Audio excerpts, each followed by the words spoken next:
Hey y'all, so today I'm gonna break form a little bit. I typically film these videos anywhere from a couple days in advance to a couple weeks in advance.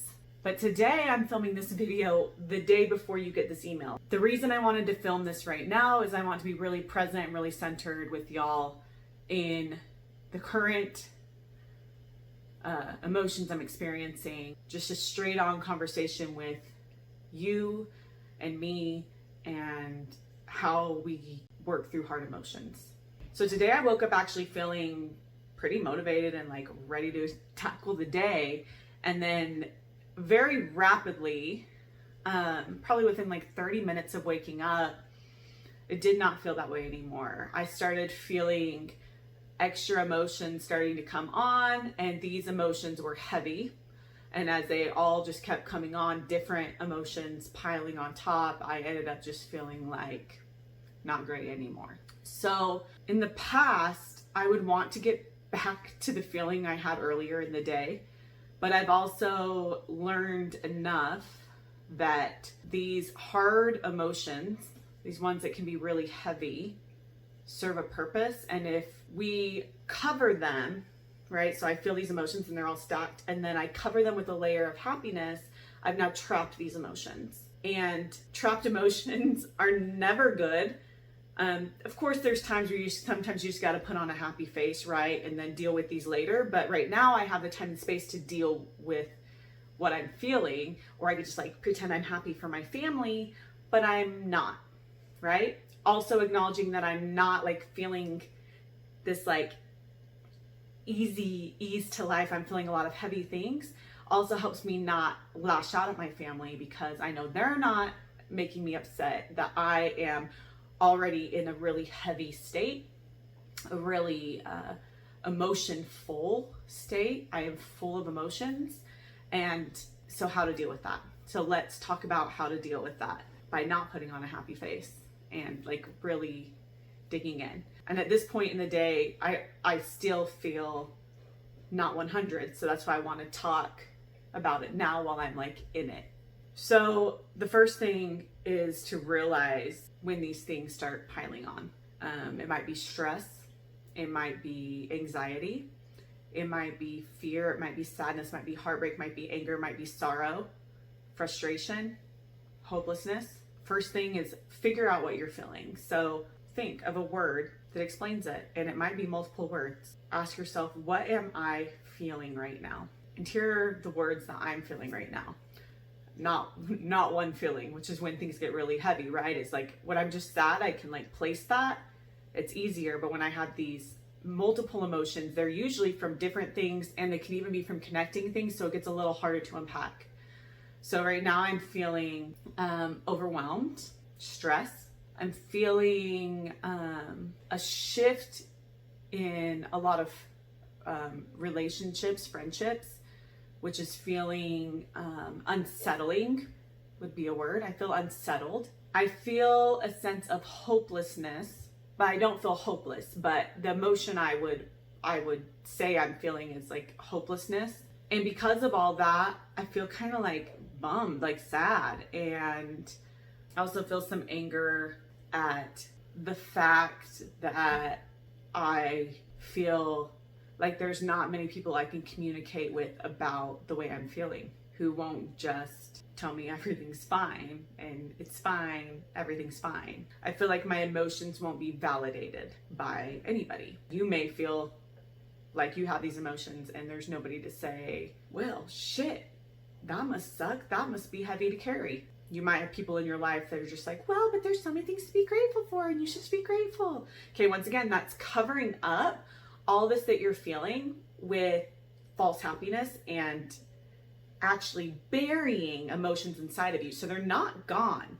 They're not gone. The way we process emotion is we like start digging them out and we like look at them and we like deal with them. And when we don't deal with them is when we start to get not feeling good. So the first thing we need to do is just name it.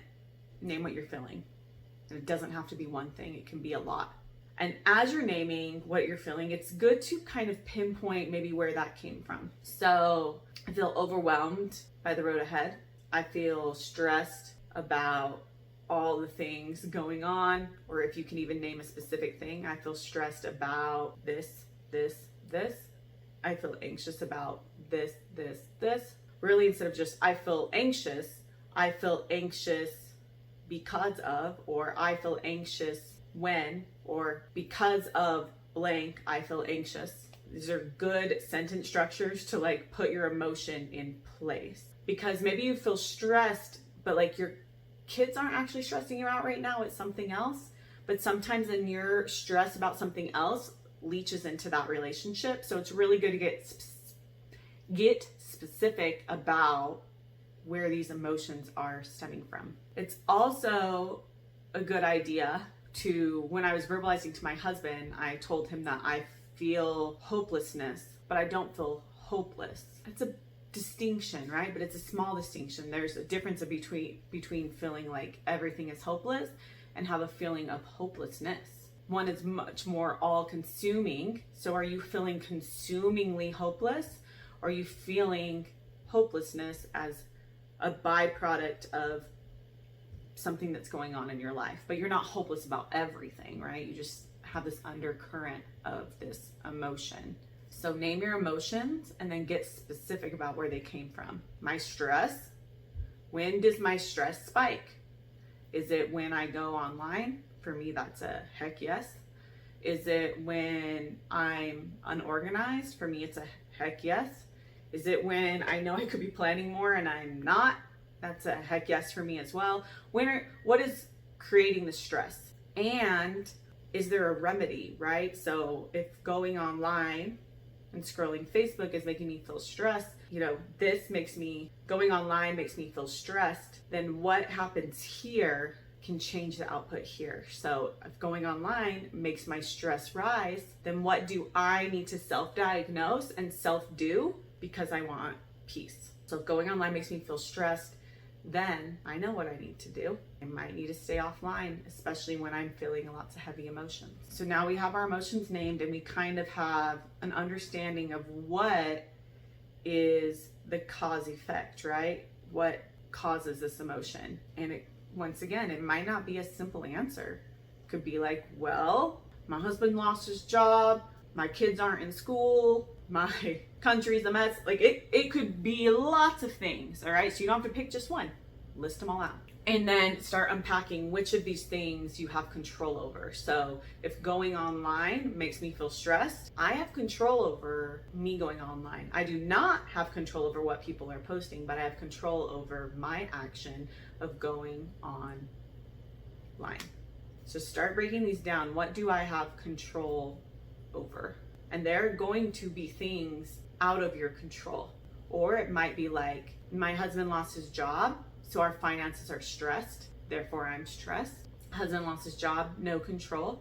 Finances are stressed. There is some control here. Although we don't like to admit it, we have some control over our spending, and we also have some control over our income if we have a skill. Maybe it's, well, I gotta mow lawns now, or I gotta do this. Where can we find the control over the things we can change? I find for me, a lot of these things start stacking when I choose to ignore them and not look at what pieces I actually can help control. Because it feels hopeless or really stressful because there's a lot of pieces I don't have control over. And so instead of getting really focused on what I do have control over, I just focus on like all the things I don't have control over, which is overwhelming. It just stresses me out because I don't have control over a lot of things. Many things, most things. But if we can get really specific and see what we do have control over. The other thing that I'm using to make it through this day is some people working out is a stress reliever. It is for me sometimes. Today is a day where I'm taking it really still and slow because my body is stressed. So getting really honest with yourself. Now, if you know the best thing for you, like tomorrow, I'm going to move my body more because if I still feel cruddy tomorrow, I'm not going to know if moving my body helps until I try. If it ends up helping, then I need to write it down. Moving my body made me feel proud. So now I can start creating different pathways to create different emotions, but I'm not covering up other emotions. I'm inviting in new emotions to also sit. If you have some good emotions mixed with some negative emotions, like we like to name them, it's a lot easier to handle this stacking because you have some balance, right? This like ebb and flow of I'm stressed, but like, oh, this was such a good moment. And this is kind of how we live, right? We live in this like ebb and flow of emotion. But once things start getting really heavy and really packed in, which is how it feels for me today, really packed in, there's not so much space to invite those good emotions in. So we create space by naming our emotion and seeing what I can control about the situation that is causing this angst. Our lack of inner peace is due to inner conflict. So the opposite of peace is conflict. So the opposite of inner peace would be inner conflict. There is something conflicting inside of myself that I need to figure out. Like a coach can help you through it, but you can also help you through it. It's gotta like get this understanding of what emotion is sitting with you or multiple emotions. What is the catalyst to feeling that emotion? What parts of those catalysts do you have control over your action, or you can have some control over to lower or move through this emotion, right? I'm not about just like getting rid of emotions. They move through you. Like happiness moves through you, and so does sadness and stress. Once they become compacted, gotta deal with it. They're not gonna flow as easily because they're all trapped. And get them flowing through you. Gotta work through them. Talking about it. Maybe you do exactly what I'm doing right now because I'm starting to feel a little better. Because as I'm talking through this with you, I'm having some of my own light bulb moments like, oh, maybe record a video to yourself. Maybe you have no one to validate your emotion, 0 people. So record yourself as if you were talking to a friend or even to yourself and see if some inner knowing comes out, some inner understanding of what's actually happening here to cause these emotions. See if it starts coming out, because I bet you it will. I bet you that by talking to yourself, you'll start to have an understanding that you didn't know you had. Coaches are helpful, but as a coach, my goal is to help you access your inner knowing and trust yourself that it's there. And this is one of the things you can do to do that. That's all I am thinking about during this train of thought video, in which I wrote no notes and I just came and sat with you just to share that it's okay to be not okay. It's okay to feel a lot of things. It's okay to not cover them with happiness. And then we learn how to process and let these emotions flow through us instead of covering them up. And that's where healing happens. That's where we realize we've put a lot of toxic emotions, we buried them for so long, and that our healing comes from taking off the fake happiness, right? And sometimes you're truly happy, but you know what I mean, where you're just like, I don't even want to deal with it. I don't want to deal with what's down there. That's a lot of work and heaviness. I get it. There are days I don't deal with it, but work through this. Maybe every time you feel an emotion, you write it down and you write what the catalyst was and what you have control over, right? But remove the happiness thing and let's start like taking these things out and looking at them objectively so that we can move through these emotions.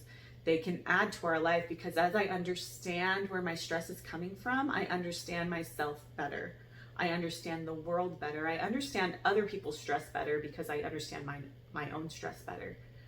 We become better friends, better spouses, better parents, and most importantly, better allies to ourselves when we are willing to start digging through these emotions. And we're willing to start like looking at them and not judging ourselves for them. You're not a hopeless person because you feel hopelessness, and you're not a sad person because you feel sadness. You're not an angry, mean person because maybe you feel anger and maybe you feel mad AF. These are emotions. They are not who you are. They are human experience flowing through you. Have beautiful week.